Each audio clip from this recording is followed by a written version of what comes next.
Queensland in her last years.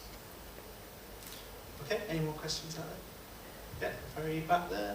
Yeah, with the budgeting of the first film and the second film, I mean, which did you find easiest to make the second one and the first one? Through money. In budgetary terms. In budgetary terms. I mean, how easy was it compared? Well, I think both of them were obviously made for very small budgets by international standards. I think the first one was easier because it was a studio film, and the second one was an independent movie, which we had independent investors, and we didn't have a big production company. British Lion is a sort of being in the process of being revived company from the old days, really. It closed soon after Don't Look Now and Wicker were shown because it was sold to EMI. But no, the second one was certainly more difficult to make financially. Another question? Well? Given that technology has changed quite drastically since the first Wicker Man, how did you approach it in that terms? How did you approach the Wicker tree in terms of which cameras you use and whatnot? How you implement the new cinematic technology? Well, I think we argued amongst ourselves about whether we wanted to make it on film. Looking back, I think I would have preferred to make it on film rather than use the red camera we used. The red camera is as many of you may know, a very sophisticated machine with 4 hard drives. It weighs a ton. It's the size of a very small car. And I would not recommend it as a camera for something like The Hunt, for instance. But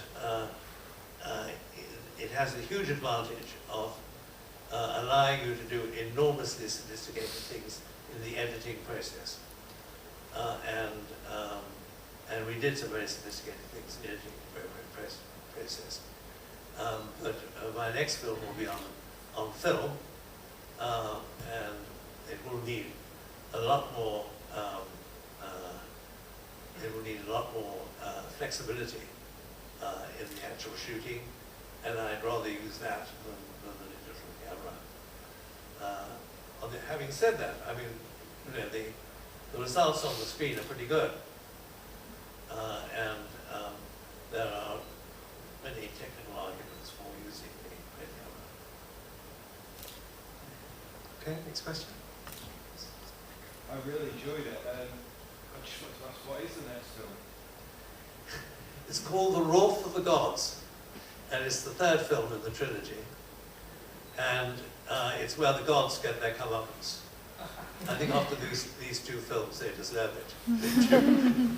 And it's very, very loosely based on the 3rd act of the Gotterdammerung, of the Ring Cycle. It's set in Iceland, where the sagas were originally written, on which Wagner based his series and of operas.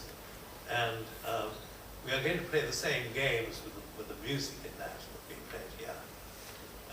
As you know, Wagner had sort of leitmotifs, i.e. themes, for all the characters, Brunhilde and Siegfried, all the heroic figures of that saga,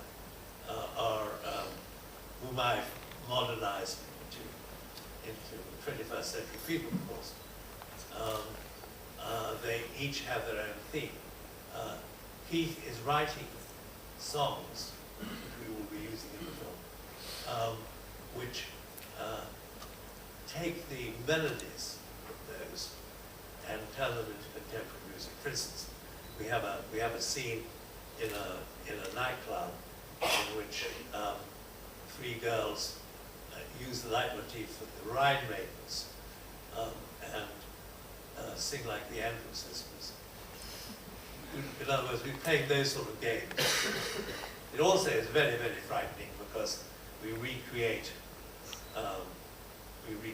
the sort of retreat of the gods into Valhalla at the end.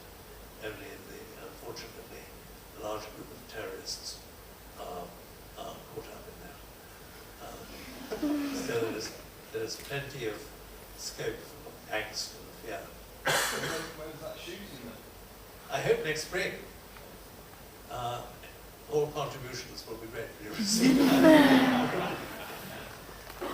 So given that it's almost 40 years since the Wicker, we're not going to have to wait another 40 years for the end of the trilogy. No.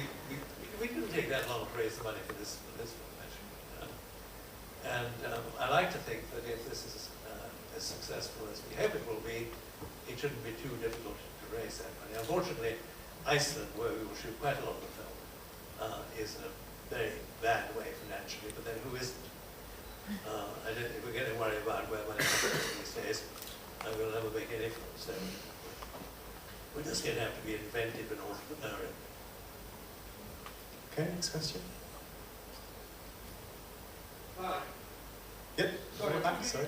Thank you. Could you tell me definitively who was protecting the bodyguard? Funnily enough, I was in a recording studio on this film, and a young man who was actually working in the recording studio said to me, "You know, that was my mum's bum." And apparently, she was a lady who we found in a nightclub in Glasgow, and who seemed to look like Brit a bit, particularly from behind. and we had used her back. The nightclub owner was very reluctant to let her go. He said she was absolutely his best dancer. And he hoped that we'd have her back within 48 hours. I naturally made the right assurances. I was shocked to see 2 weeks later that the crew still had her, in their company. So she was splendid anyway, and so was Grimm. That must be very difficult though, seeing your mum's bum on screen. That's a difficult conversation to have. Okay, any more questions? Andy, if we're going to have Is that? a couple of minutes. Okay, no problem. One final question, last chance.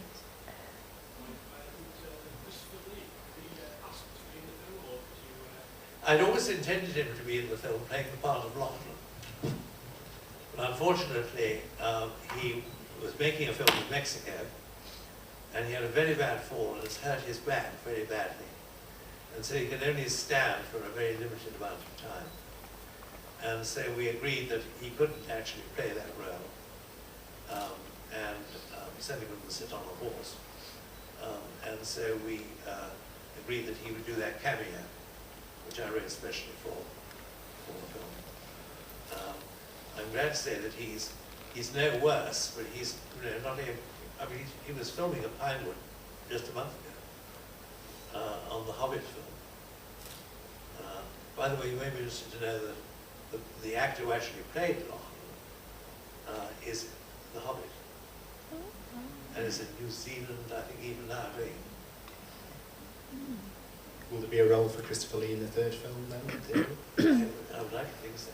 Maybe the last question? One more. Awesome. I'm just wondering how much control you have over the final cut of the film, if you'd actually consider that to be your director's cut.